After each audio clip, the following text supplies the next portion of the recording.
presyo ng mga bilihin, tapos bigas, eto pa! Nako!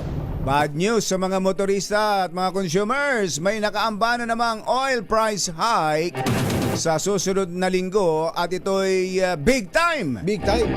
Boss Bernard. Aabot daw ng 2 piso.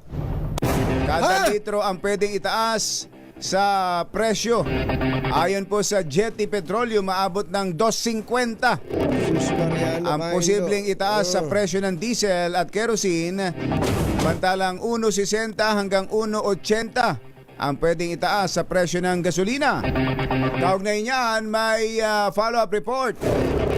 Si RH15 Giselle Ricaport. Coming, Giselle!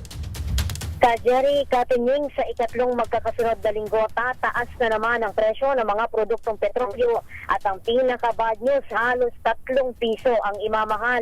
Ayon dito kay Assistant Director Rodela Romero ng DOE Oil Industry Management Bureau, posibleng tumaas ng 2 pesos and 30 centavos hanggang 2 pesos and 60 centavos ang kada litro ng diesel.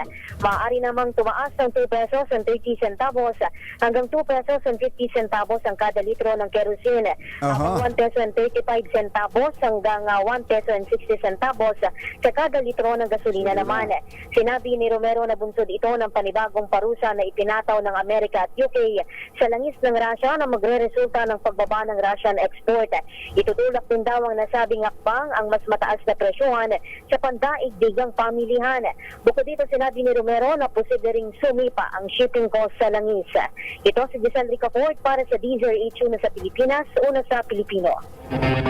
Thank you, Giselle.